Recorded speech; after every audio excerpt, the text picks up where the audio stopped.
आसंता काली विज्ञान परीक्षा अच्छी पिलाने तो ये विज्ञान परीक्षा केते मार्क रु आसीबो के को पाठ रु आसीबो इत्यादि सबू यही वीडियो रे आलोचना करबा पिला माने तो वीडियो को शेष पर्यंत देखंतु आ के को प्रश्न आसीबो से सब विषय भल भाव रे जानंतु जहा फल रे बहुत भलो मार्क रखि पारिबो पिला माने एही परीक्षा रे। तो ठीक अच्छे वीडियो टी आरंभ करबा पिला माने केतेटी पाठ रु आसीबो प्रथमे देखि देबा पिले देखंतु आम अष्टम श्रेणी विज्ञान बही रे मोट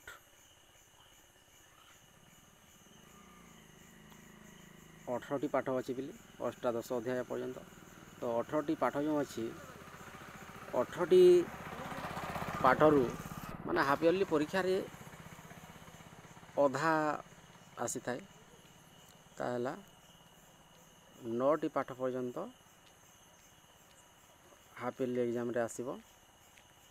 नवम अध्याय प्राणी को प्रजनन पर्यंत आम हाफ इयरली परीक्षा रे आसीबो।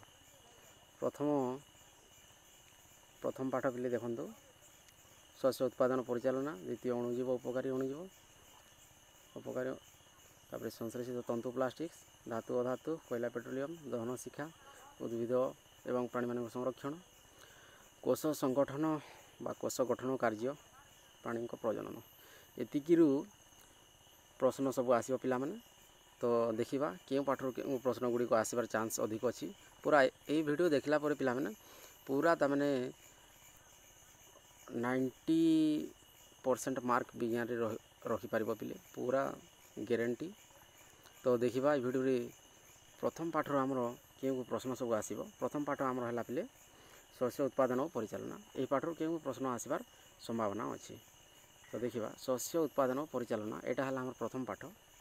ए शस्य उत्पादन और परिचालना यही पाठ रो हमरो केउ इंपोर्टेंट प्रश्न गुडी अछि जहा कि परीक्षा रे आसीबार संभावना अछि।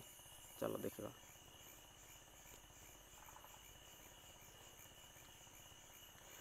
तो मु कहि रखिबी जे पिला माने परीक्षा सरला परे ए वीडियो रे कमेंट करी कहबो जे नंबरटा आसुची कि नाही। जी देखो हमरो गोटे अछि जेडा 2 मार्क रो पडिबो रासायनिक सार एवं खत मध्य रे कोन पार्थक्य दर्शाओ। कोन करबो पिला माने पार्थक्य दर्शाओ रासायनिक सार और खत मध्य रे पार्थक्य हैला एटा पूरा पढ़ी कर जाओ पिले एटा आसीबार पूरा 100% तामने गारंटी अछि। तापरे जदि देखिबा पिले रासायनिक सार खत तापरे आउ प्रश्न आसी पिले जे हमरो जलसेचन पद्धति जो दुईटा अछि दुईटी जलसेचन पद्धति पिले देखो एटा भी तामने 100% तामने आसीबार संभावना अछि। जे बुंदा पद्धति आ गोटे जो स्प्रिंकलर पद्धति कौन पिले स्प्रिंकलर पद्धति। तो एट दुईटी मध्य पार्थक्य दर्शावा पे कहि थाए स्प्रिंकलर पद्धति एवं बुंदा पद्धति। ता पूर्व कहितली रासायनिक सार एवं खत आ स्प्रिंकलर पद्धति एवं बुंदा पद्धति ये दुईटा आसीबार पूरा 100% संभावना अछि पिले। तापरे देखिबा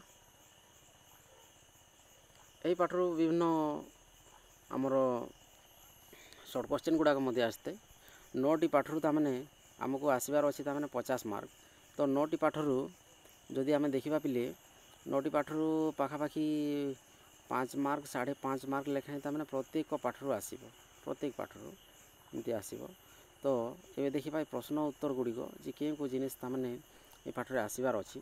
1 नंबर हमर जो अछि 1 नंबर प्रश्न उत्तर रो एई 1 नंबर मध्यरु गोटे शॉर्ट क्वेश्चन सियोर आसीबो शॉर्ट क्वेश्चन गोटे सियोर हला 2 नंबर रु शॉर्ट क्वेश्चन गोटे सियोर बुझिला एटा पढी कर जेबो पिले। आउ 4 नंबर जो अछि 4 नंबर रु भी गोटे नंबर सियोर आसी एटा 2 मार्क बा 1 मार्क रो आसी पारे। सबुज सार काहा कहंती बा हमर जलसेचन बुंदा जलसेचन कहले कोन बुझो बा मंजी बाछिबा ये 3टी प्रश्न एठी इंपोर्टेंट अछि। ଘ ଆଉ କ। ତ ଠିକ୍ ଅଛି ପିଲେ। ଆଉ ସଂକ୍ଷେପରେ ଲେଖିବାଟା ଯେଉଁ 5 ନମ୍ବର ଅଛି ଏଇଟା ମଧ୍ୟରୁ ଆମକୁ କିଛି ଆସିପାରେ, ହେଲେ ଏଥିରେ ମୁଁ ଏତେ ଗ୍ୟାରେଣ୍ଟି ନାହିଁ।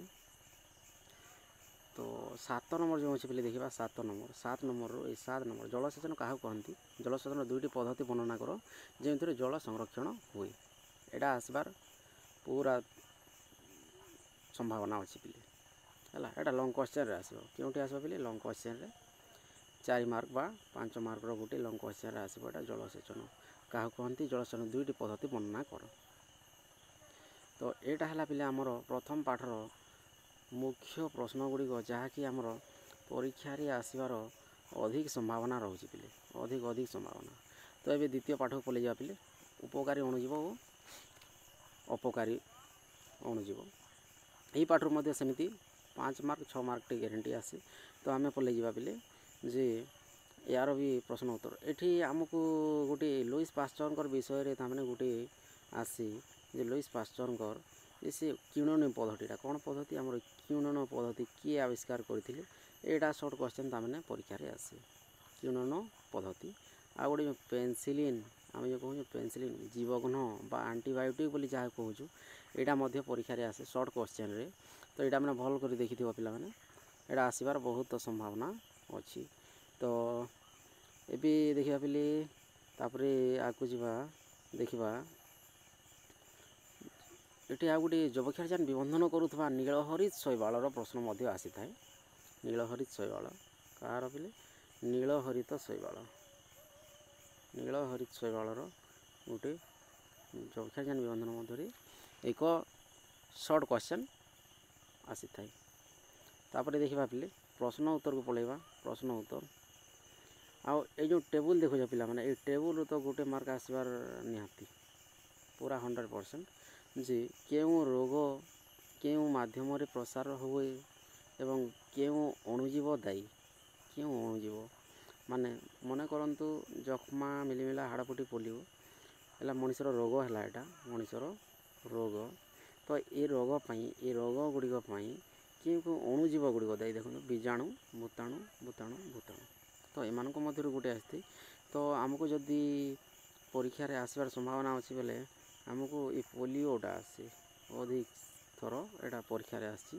ଏହା ରୋଗ ପ୍ରସାରର ମାଧ୍ୟମ ହେଉଛି ପିଲାମାନେ ବାୟୁ ଆଉ ଜଳ ଦ୍ୱାରା ତାମାନେ ପ୍ରସାରିତ ହୋଇଥାଏ।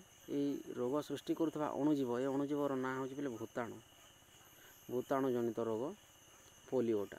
କ'ଣ ପିଲେ? ପୋଲିଓଟା ଭୂତାଣୁ ଜନିତ ରୋଗ। ଏଇଟା ତାମାନେ ଆସିଥାଏ 1 ମାର୍କରେ। ତ ଏଇଟା ଟିକେ ଭଲ କରି ଦେଖିଥିବା ପିଲାମାନେ। ତାପରେ ଆମେ ଇମ୍ପୋର୍ଟାଣ୍ଟ ଗୁଡ଼ିକ ଦେଖିବା। ଆଉ ଆସେ ଆମର ଏ 3ଟା ଭିତରୁ ଗୋଟେ କ୍ୱେଶ୍ଚନ୍ ତାମାନେ ଗ୍ୟାରେଣ୍ଟି ଆସେ। ସର୍ଟ କ୍ୱେଶ୍ଚନରେ 3ଟା ଭିତରୁ ଆମର ଗୋଟେ କ୍ୱେଶ୍ଚନ୍ ଗ୍ୟାରେଣ୍ଟି ଆସେ। ଲେମ୍ବୁର ଜାଦୁରା ରୋଗ, ତାପରେ ଗହମରେ କଲଙ୍କି, ଭେଣ୍ଡିର ୟେଲୋ ଭେନ୍ ମୋଜାଇକ୍ କେଉଁ ଅଣୁଜୀବ ଦ୍ୱାରା ହୁଏ?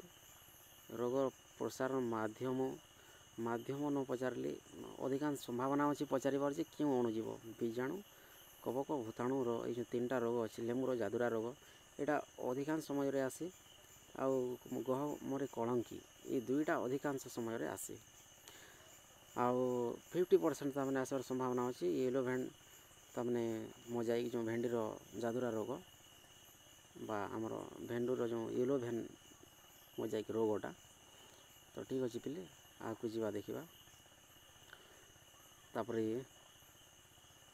ପ୍ରଶ୍ନ ଉତ୍ତରକୁ ପଳାଇବା ପିଲେ। ପ୍ରଶ୍ନ ଉତ୍ତର ଯଦି ଦେଖିବା ଯେ ଆମର ଏଇ ପାଠରୁ ମଧ୍ୟ 2-3ଟି ତାମାନେ ଗୋଟେ ଲଙ୍ଗ୍ କ୍ୱେଶ୍ଚନ୍ ଆସିବ ଆଉ 2-3ଟି 1 ମାର୍କର short question. 1 mark short question ଆଉ ଗୋଟେ 2 ମାର୍କର କେଉଁଟା ଗୋଟେ ଆସିପାରେ, ସେଇଟା ଏବେ ଆଲୋଚନା କରିବା। ଯେ 1 ମାର୍କ ଅଛି, 1 ଶୂନ୍ୟସ୍ଥାନ ଅଣୁଜୀବମାନଙ୍କୁ ଆମେ ଡେସ୍କ ସହାୟତାରେ ଦେଖିପାରୁ ହେଲା। ଡେସ୍କ ସହାୟତାରେ ଅଣୁବୀକ୍ଷଣ ଯନ୍ତ୍ର ସହାୟତାରେ ଦେଖିପାରୁ। ତ ଏମିତି ତାମାନେ ପିଲେ ଆଉ ଗୋଟେ ବହୁତ ତାମାନେ ଏ ପାଠର ସବୁଠାରୁ ଇମ୍ପୋର୍ଟାଣ୍ଟ ତାମାନେ ନମ୍ବରଟା ହେଉଛି 1 ମାର୍କର କହିଲେ ଏଇଟା ସୁରାସାର ଡେସ୍କ ସହାୟତାରେ ପ୍ରସ୍ତୁତ ହୋଇଥାଏ। ସୁରାସାର ପିଲେ ଆଉ କେଉଁ ପଦ୍ଧତି ଏଇଟା ବୋଲି ପଚାରିଥାଏ? କିଣନ ପଦ୍ଧତିରେ ସୁରାସାର ପ୍ରସ୍ତୁତ ହୋଇଥାଏ ବୋଲି କୁହାଯାଏ। ସୁରାସାର ବୁଝିଗଲା ପିଲେ। ତ ଏଇଟା ମାନେ ଭଲ କରି ଟିକେ ପଢ଼ିଥିବ। ତ पास फेलटा तो पड़े ठीक है बाकी एते इम्पोर्टाट नहीं तो आम जो चारि प्रकार अणुजीव अच्छा से गोटे गोटे आसते हाँ आउ एटा जो आम 3 नंबर जो अच्छी पे 3 नंबर एटा कस्तम खस्तम मिलन या मध्य लैक्टोबासिलस हूँ सबुठ इम्पोर्टाट लैक्टोबासिलस तापर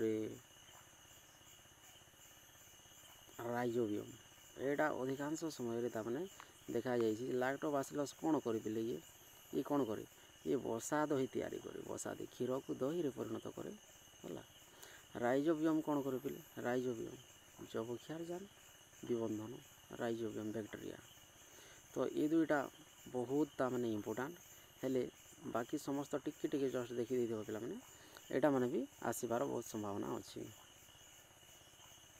तापर परीक्षा रे आसे आमर 4 नंबर तो नहीं 5 नंबर परीक्षा रे आसबार बहुत संभावना 5 नंबर आउ एटा 4 मार्क कि 5 मार्क रो आसे है जी अणुजीव मान अंतर्भुक्त कर प्रधान श्रेणी गुड़िक कौन जो 4 प्रकार अच्छी आमर बीजाणु कवक आदि प्राणी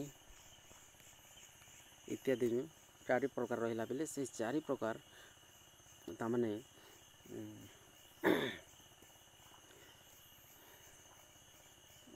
अणुजीवर ताने पिले एटा आमर 5 नंबर जो अच्छी एटा ताने सब वर्णना करवार अच्छी मु गोटे छाड़ी देछि कहे ना तो ठीक अच्छे आउ जदि 2 मार्क रे देखा बोले जीवघन कौन 8 नंबर जो जीवघन बा आंटीबायोटिक जीवघन कौन कहीं व्यवहार करा जाए केमती सतर्कता अवलंबन करा मात्र 2 धाटीर पचारे जीवघन कौन यार व्यवहार कि सतर्कता निपारे 2 मार्क एटा गोटे पढ़वार संभावना अच्छी ये पाठर मैंने आमर एतकी पढ़वार संभावना अच्छी पिले तापर बोले संश्लेषित तंतु और प्लास्टिक यही पाठर आसवा पिले देखा सीधा प्रश्न उत्तर को पलैवा इम्पोर्टाट प्रश्न गुड़िक आ पाठर देखा नहीं सीधा प्रश्न उत्तर को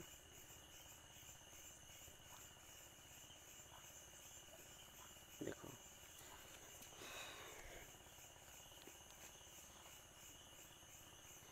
एटा एठी जदि देखा पिले एठी जदि देखा आमर 1 नंबर आईवीटा गोटे मोस्ट इम्पोर्टाट लगुच कौटा 1 नंबर आईवीटा आउ 1 नंबर आईवी जे पॉलीमर प्रत्येक अंश को कौन कहुए पॉलीमर प्रत्येक अंश को कौन कहुए बोले गोटे गोटे एकक बोली कहुए कौन एकक तो एटा सब पढ़ आउ एटा माने तो शॉर्ट क्वेश्चन आसबार संभावना अच्छी ये सब पढ़ी दे पिला माने तापर देखा पिले एटा 2 मार्क रे पढ़े पिले रेयन को कृत्रिम तंतु कहीं कहुए बुझाई लेख है एटा निजे पिले 2 मार्क एटा गारंटी गुड़े आसबार अच्छी रेयन को कृत्रिम तंतु कहीं कहुए ठीक अच्छे पिले तापर एठी जदि आमर देखा ये देखा कौन होता है आमर आम किए कौन कि आमर पार्थक्य दर्शाइबार आमर 9 नंबर जो अच्छे मोस्ट इम्पोर्टाट थर्मोप्लास्टिक और थर्मोसेटिंग प्लास्टिक मध्य पार्थक्य दर्शाओ थर्मोप्लास्टिक क्या कहुए लिखिदेव तार उदाहरण गोटे 2टा लिखिदेव थर्मोसेटिंग प्लास्टिक क्या कहुए लिखिदेव तार उदाहरण गोटे 2टा लिखिदेव पूरा 2 मार्क तुम थुआ बुझीगला पिला माने तो एमती पढ़ले ताने पिले अधिक मार्क रखिपार कौटा इम्पोर्टाट प्रश्न गुड़िक मुझे कहीदे तो 18 नंबर 17 18 19 कौन पिले 17 18 19 ये 3टा नंबर आम बहुत इम्पोर्टाट अच्छी देख 17 रे कौन अच्छी पीवीसी रो पूरा नाम कौन है पीवीसी रो पॉली प्रोपिलीन विनाइल क्लोराइड है पॉलीइथिलीन टेराफ्थालेट हूँ पेड्रोटा है तो पिला माने कौन कर ये 2टा नंबर आउे 19 नंबर जो बाम पार्श्वर संपर्क देखिक दक्षिण पार्श्वर संपर्क है थर्मोप्लास्टिक रैखिक एकक सज्जा थर्मोसेटिंग प्लास्टिक एटा बोले क्रॉस लिंक एकक सज्जा कौन बोले क्रॉस लिंक एकक सज्जा ये 2टा ताने आसबार बहुत संभावना अच्छी थर्मोप्लास्टिक पुनः चक्रण योग्य एटा आउ थे व्यवहार करूँ नुआ जिनिस तैयारी करी हेले थर्मोसेटिंग प्लास्टिक्स एटा आउ थे आम व्यवहार करूँ ना कारण यह बहुत शक्त या गरम कर तरलाई नूतन जिनिस तैयारी करने बहुत खर्च पड़े। तेणुक थर्मोसेटिंग फ्लास्क आम लिखिपर पुनः चक्रण अयोग्य, पुनः चक्रण अयोग्य। तापर देखा पे धातु अधातु पाठ, धातु अधातुर मध्य सेमती मुझे जे जो 9टी पाठ पढ़ो से 9टी पाठ प्रत्येक रू ताने 5 ରୁ 6 मार्क लेखाएं पड़ो। केते मार्क पे 5 ରୁ 6 मार्क 7 मार्क लेखाएं पड़ो। तो धातु अधातुर मध्य सेमती लंग क्वेश्चन पड़ो। तापर आमर 2 मार्क पड़ो एवं शॉर्ट क्वेश्चन 1 मार्क क्वेश्चन जो अच्छे ताहा गोटे 2टी मार्क पड़ो। तो ये कौन कौन पढ़ार अच्छे देखा पे आम यदि पढ़ेबा यार प्रश्न उत्तर को, प्रश्न उत्तर तो ठीक अच्छे। देख कौन गुड़ा इम्पोर्टाट जिनिस गुड़ाक आम देखा जे प्रश्न उत्तर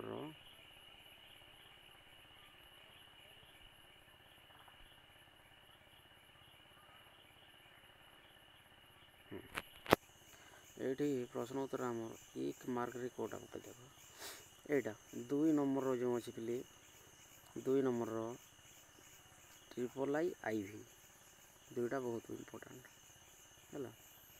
तो कारण कौन हो देख तरल अवस्था उपलब्ध धातु एमती धातु जी कि गोटे मात्र धातु तरल अवस्था साधारण तापमात्रा तरल अवस्था थाए ता कौन जान पे ता हूँ पारद, ता कौन पारद जो थर्मोमीटर व्यवहार हुए पारद से साधारण तापमात्रा तरल अवस्था थाए। आ गोटे मात्र अधातु जी कि तरल अवस्था थाए कि अवस्था तरल अवस्था बुझेगा। तो अधातुटा हूँ पे ब्रोमीन, कौन पे ब्रोमीन ये तरल अवस्था थे अधातु। आउ तरल अवस्था धातु, तरल अवस्था धातु ये हूँ पारद, इंग्लीश रे यहाँ को हाइड्रोगैरम बा Ag सिंबल द्वारा लिखा जाए।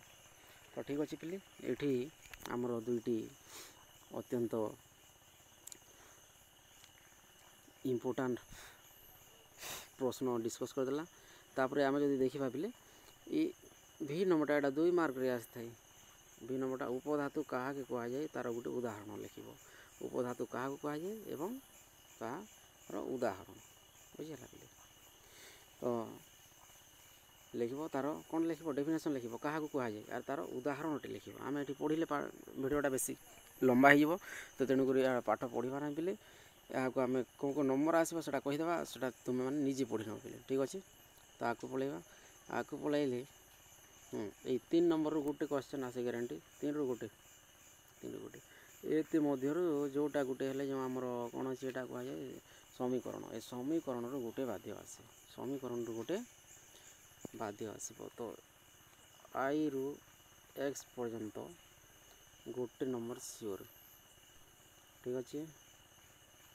तापर देखा जो लंग क्वेश्चन देखा long question 6 number, long question 6 number धातु और अधातु मध्य 4टी भौतिक प्रकृति भित्तिक पार्थक्य लेख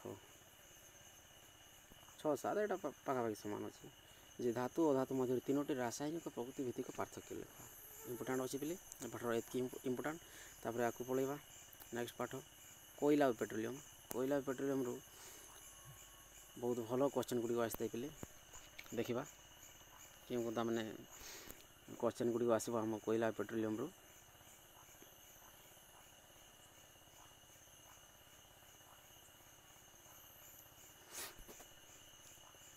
देख यहाँ लिखाई देवे जे कला सुना ये देख पार्ज पे कला सुना कहीं देख पेट्रोलियम रो विविध उपयोगिता एवं क्रम वर्धिष्णु चाहिदा जो यहाँ कला सुना कह जाए बुझेगा पे।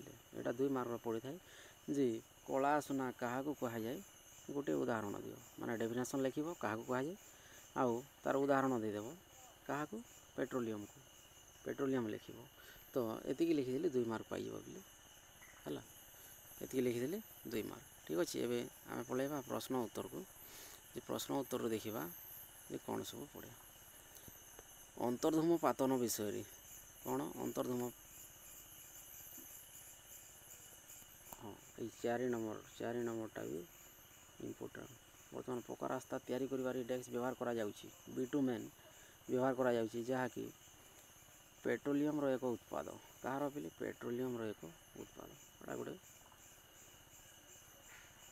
हाँ आईटा गला थर परीक्षार बोधे यहाँ आसाला कोयलार अंतर्धूम पातन केतोटी गैसीय पदार्थ मिलता है पिले तो यही सब प्रश्न गुड़िक आसो भल पढ़ी थ पे आगे जावा आगे गले एलपीजी सीएनजी रे पिले आमको ये जो देसी भूतल नल द्वारा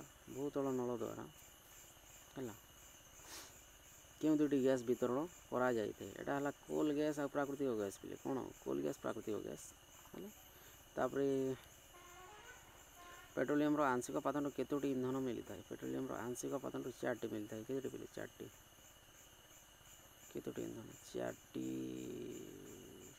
आमर सॉरी एटा कोयला 4टी है पेट्रोलियम आंशिक पातन अनेक मिलता है देखो आमको कौन मिलता है प्रथम प्राकृतिक गैस मिलता है प्राकृतिक गैस पर पेट्रोल मिलता है डीजेल मिलता है किरोसिन मिलता है तापरे आमर घर्षण ह्रासक तेल मिलता है महम मिलता है महम पर आमर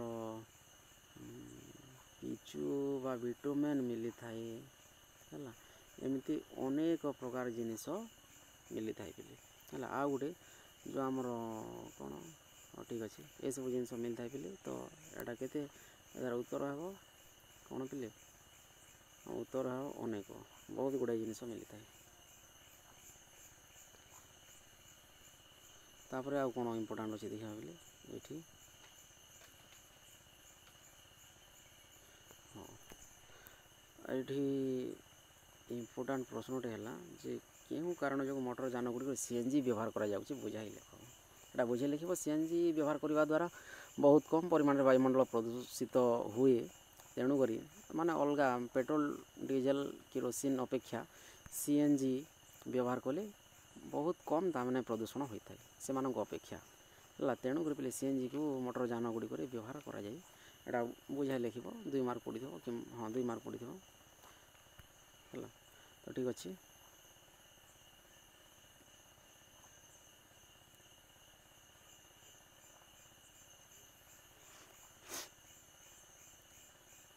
तो ठीक अच्छे यहाँ थी पाठर इम्पोर्टाट जिनस गुड़ाक पे इम्पोर्टाट प्रश्न गुड़िक तापर आसवा दहन शिक्षा तो दहन शिक्षार आमको कौन सब इम्पोर्टाट अच्छे पे दहन शिक्षार शिक्षार विषय पड़ी था कौन जे शिक्षा यार चित्र वर्णना करने पड़े पे कौन चित्र यार पूरा ये जो देखुच चित्र और तार मंडल गुड़िक अति दीप्त मंडल द्वितीय मंडल द्वितीयहीन मंडल ये 3 मंडल विषय पड़ी था आउ क्यों मंडल रे अधिक तापमात्रा क्योंटी कम क्योंटी मध्यम यहाँ ताने पड़ी था ये चित्रटा पढ़ार संभावना अच्छी यहाँ टे देखी तापर पलि जा प्रश्न उत्तर को पलि जा पे है जब सर्ट क्वेश्चन देखा ये आमको सर्ट क्वेश्चन आते पे कहार कैलोरी मूल्य के कहार क्यों जिनस दहन हेले केते कैलोरी मूल्य आमको तापमात्रा मिलता है पे तापमात्रा यहाँ सब मन रखी दी सब अधिक तापमात्रा क्योंठार मिले हाइड्रोजेन दहन केते पे 1,50,000 कैलोरी मिलता है पे 1 केजी हाइड्रोजेन दहन हेले बुझीगला तो तेणुक यहाँ मन रख है सर्वाधिक पचार ना तो आमको पचार जे काठरटा पड़े अधिका समय काठरटा पड़े काठर कैलोरी मूल्य के लिख 17,000 ରୁ 22,000 पे 17,000 ରୁ 22,000 इम्पोर्टाटा यहाँ ठीक अच्छे तापर आपको देखा प्रश्नावली टी देखीदे पे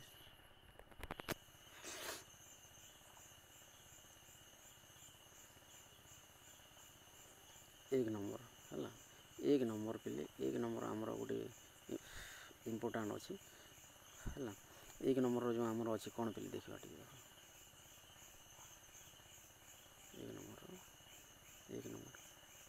1 नंबर ये 4टा भितर गोटे 2टी तमाने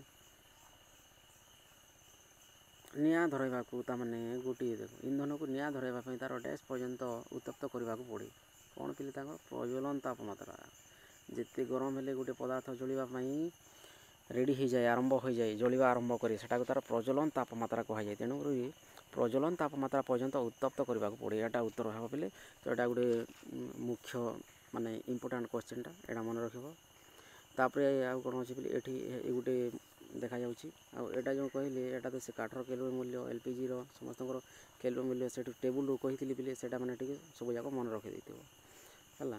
ତ ତାପରେ ଆଗକୁ ପଳେଇବା ବିଲେ ଆଗକୁ ପଳେଇବା ବିଜ୍ଞାନ ସମ୍ମତ କାରଣ ଲେଖ।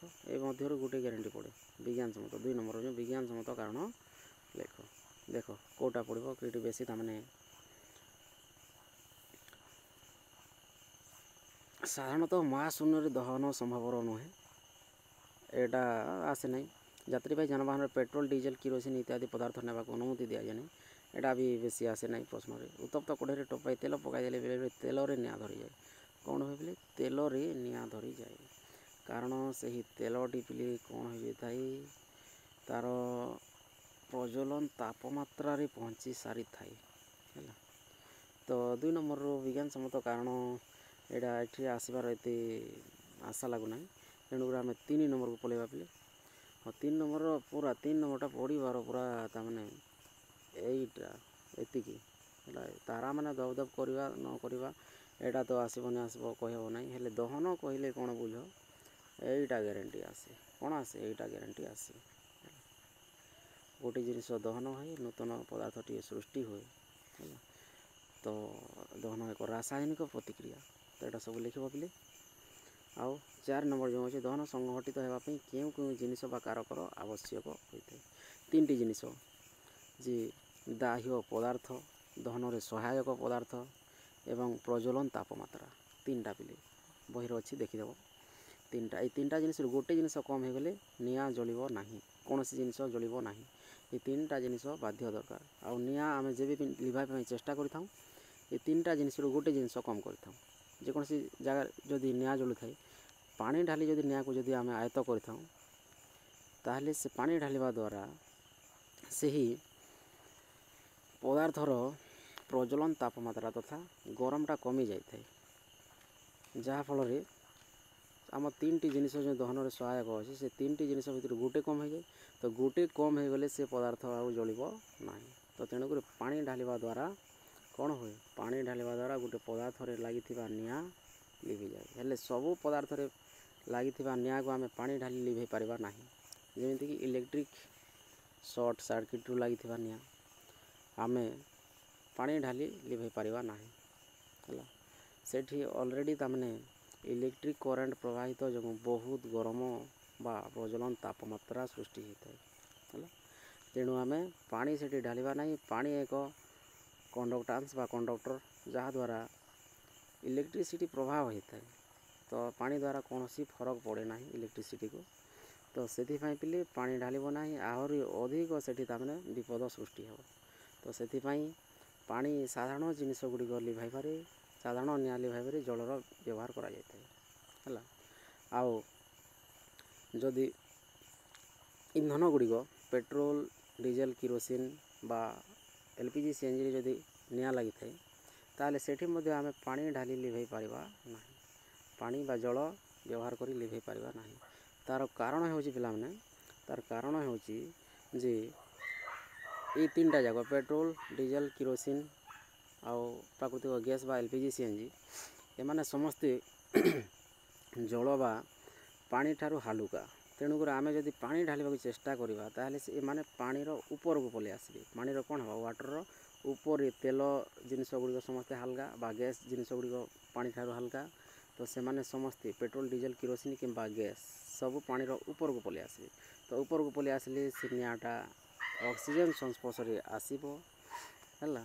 ଆଉ ସେ ଇନ୍ଧନ ପେଟ୍ରୋଲ ଡିଜେଲ କିରୋସିନ ଅକ୍ସିଜେନ୍ ସଂସ୍ପର୍ଶରେ ଆସିବ ଯିଏକି ଦହନରେ ସହାୟକ ପଦାର୍ଥ ସେ ଲିଭିବ ନାହିଁ ଜଳିବ ହେଲା। ତେଣୁକରି ଏହିସବୁ ସାମଗ୍ରୀରେ ଆମେ ଜଳ ୱାଟର ପାଣିର ବ୍ୟବହାର କରିପାରିବା ନାହିଁ। ଏଠି କେମିତି ନିଆଁ ଲିଭାଯାଏ ଏଠି ଆମର ଯେଉଁ ଫାୟାର ଏକ୍ସଟିଙ୍ଗାଇଜର ବୋଲି ଗୋଟେ ଡିଭାଇସ୍ ଅଛି। ସେଇ ତାମାନେ ପେଟ୍ରୋଲ ପମ୍ପ ହେଲା ସ୍କୁଲ କଲେଜ ଅଫିସ୍ ଗୁଡ଼ିକରେ ସେଇଟା ରେଡ୍ କଲର୍ର ଗୋଟେ ସିଲିଣ୍ଡର ରଖାଯାଇଥିବେ ପିଲାମାନେ ଦେଖିପାରିଥିବ। ସେଠାରେ ଥିବା କାର୍ବନ ଡାଇଅକ୍ସାଇଡ଼ ଗ୍ୟାସ୍ ଦ୍ୱାରା ତାମାନେ ଏହି ନିଆଁକୁ ଆମେ ଆୟତ୍ତ କରିପାରିଥାଉ ବୋଲି ହେଲା। ଏହାର ବୈଜ୍ଞାନିକ କାରଣ ବି ଅଛି କହିଲେ ବେଶୀ ହେଇଯିବ। ତ ତା'ର ବୈଜ୍ଞାନିକ କାରଣ ହେଉଛି ସେଠି ଯେଉଁ କାର୍ବନ ଡାଇଅକ୍ସାଇଡ଼ ହେଲା ସେ ଅକ୍ସିଜେନ୍ ଥିବା ଜିନିଷ ଗୁଡ଼ାକୁ ସବୁ ବାହାର କରିଦିଏ ବା ନିଜେ ନେଇଯାଏ କାର୍ବନ ଡାଇଅକ୍ସାଇଡ଼ ସହିତ। ତ ତ ତେଣୁକରି ସେଠି ଅକ୍ସିଜେନ୍ ରହିବ ନାହିଁ, ଉପସ୍ଥିତି ରହିବ ନାହିଁ, ତେଣୁକରି ନିଆଁ ଜଳିପାରିବ ନାହିଁ। କାହିଁକି? ତିନିଟି ଜିନିଷ ଦହନ ପାଇଁ ବା ଆମର ଦହନ ପାଇଁ ଯେଉଁ ତିନିଟି ଜିନିଷ ଆବଶ୍ୟକ, ତିନିଟି ଜିନିଷରୁ ଗୋଟେ ଜିନିଷ କମିଗଲା, କ'ଣ? ଅକ୍ସିଜେନ୍। ତେଣୁକରି ସେ ଜିନିଷରେ ନିଆଁ ଲିଭିଯିବ। ଠିକ୍ ଅଛି। ତ ଠିକ୍ ଅଛି, ଏ ବିଷୟରେ ଅଧିକ ତାମାନେ ଆଲୋଚନା କରିବା ନାହିଁ ପିଲେ। ତାପରେ ଆମେ ପଳେଇବା ଆଗକୁ।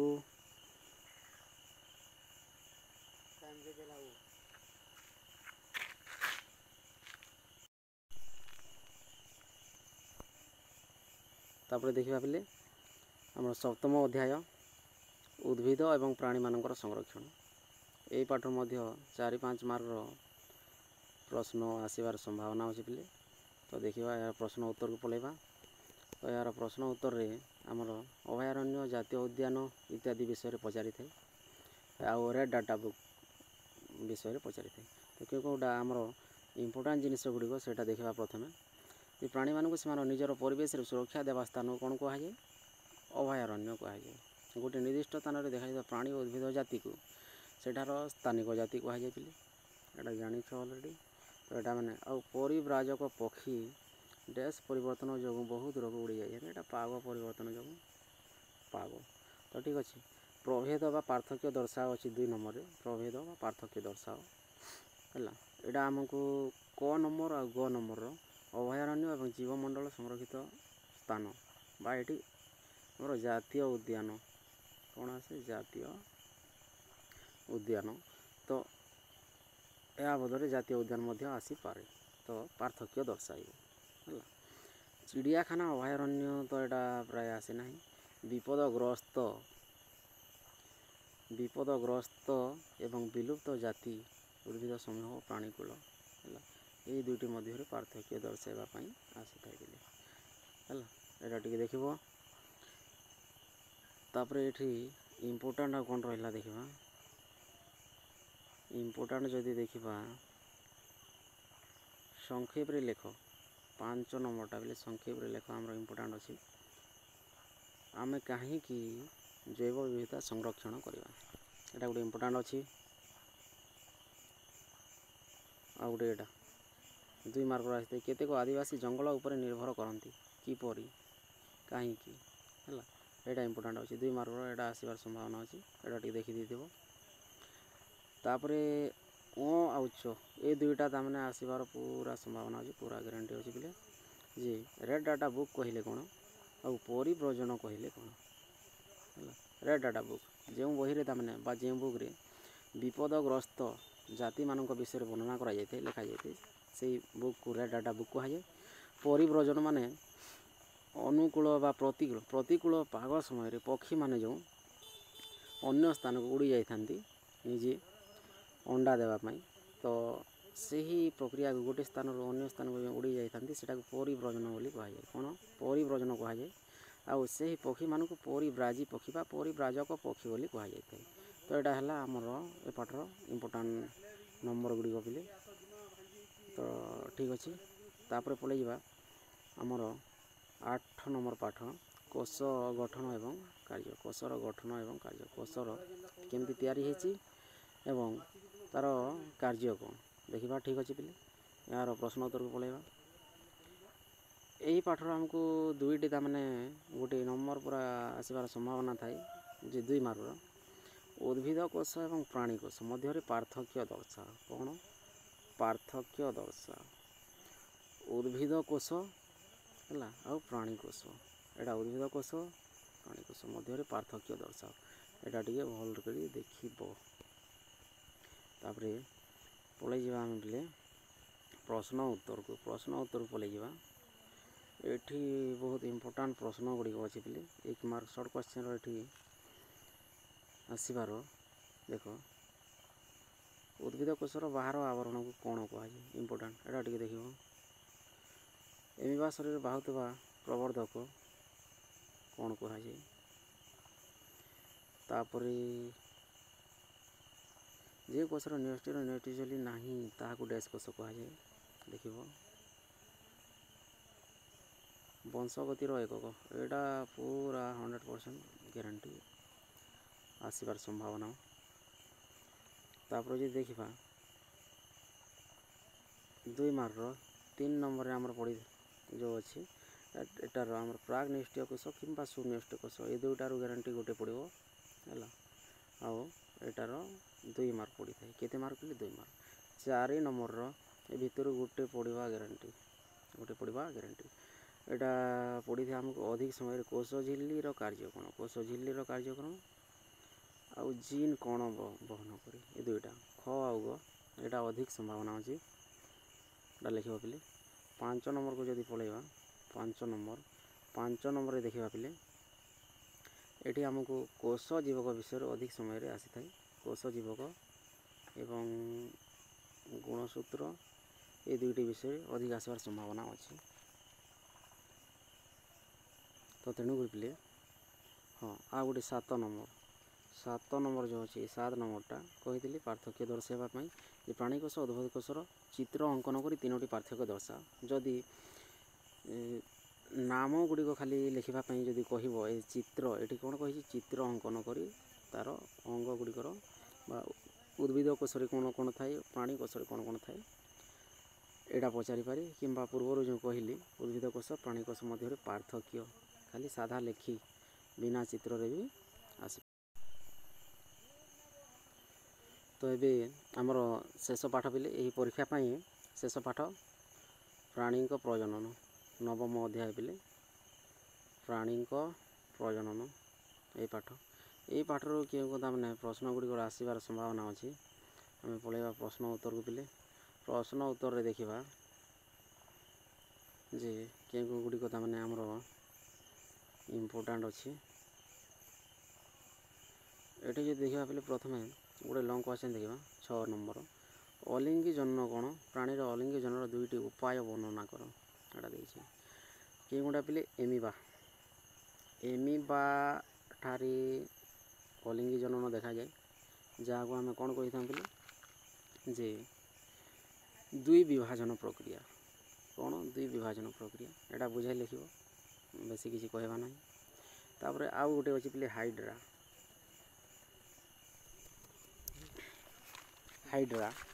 ତ ଏ ହାଇଡ୍ରା ମଧ୍ୟ ଅଲିଙ୍ଗି ଜନନ ପ୍ରକ୍ରିୟାରେ ତା'ର ବଂଶ ବିସ୍ତାର କରିଥାଏ। ଏହାର ବଂଶ ବିସ୍ତାର ପ୍ରକ୍ରିୟାକୁ କର୍କୋଦ୍ଗମ କୁହାଯାଏ ପିଲେ। କ'ଣ କର୍କୋଦ୍ଗମ। ତ ଠିକ୍ ଅଛି ତ ଏଇଟା ଜାଣିପାରିବ ପିଲାମାନେ। ତାପରେ ଦେଖିବା ପିଲେ ଆଉ କେଉଁ ନମ୍ବର ଗୁଡ଼ିକ ତାମାନେ ଅଧିକ ଇମ୍ପୋର୍ଟାଣ୍ଟ ଅଛି।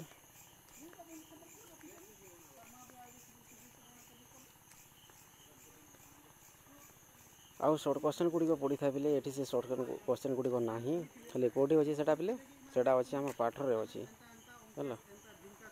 ଆମର ପାଠରେ ଅଛି ଡଲି ଯେଉଁ ଅଛି ଆମର ପ୍ରଥମ କ୍ଲୋନିଂ ମେଣ୍ଢି ଏଇଟା ସର୍ଟ କ୍ୱେଶ୍ଚନ୍ରେ ଆସିଥାଏ। ତାପରେ କ'ଣ ଆସିଥାଏ ଦେଖ ପିଲେ ଲୁଇସ୍ ବ୍ରାଉନ୍ ବିଶ୍ୱର ପ୍ରଥମ ଟେଷ୍ଟ ବେବି ଲୁଇସ୍ ବ୍ରାଉନ୍ ହେଲା। IVFର ପୁରା ନାମ ପଡ଼ିଥାଏ IVFର ଫୁଲ୍ ଫର୍ମ ପଡ଼ିଥାଏ। ଏହି IVFର ଫୁଲ୍ ଫର୍ମ ବା ଏହି IVF ଯୋଗୁଁ କେଉଁ ଡାକ୍ତରମାନେ ନୋବେଲ ପୁରସ୍କାର ପାଇଥିଲେ ତାହା ମଧ୍ୟ ପଡ଼ିଥାଏ। କେଉଁମାନେ ରବର୍ଟ ଏଡ଼ୱାର୍ଡ଼ ଆଉ ପାଟ୍ରିକ୍ ଷ୍ଟେପଟୋ ଏ 2 ଜଣ। ଏଠାରେ ଆହୁରି ଅଧିକ ମଧ୍ୟ ଅଛି ଅଧିକ ଆଲୋଚନା କରିବା ନାହିଁ। ବେଙ୍ଗର କ'ଣ ପିଲେ ବେଙ୍ଗର ଷ୍ଟେଜ୍ଟା 4ଟା ଷ୍ଟେଜ୍ ଏବଂ ପ୍ରଜାପତିର 4ଟା ଷ୍ଟେଜ୍ ପ୍ରଜାପତିର 4ଟା ଷ୍ଟେଜ୍ ବିଷୟରେ ପଡ଼ିଥାଏ।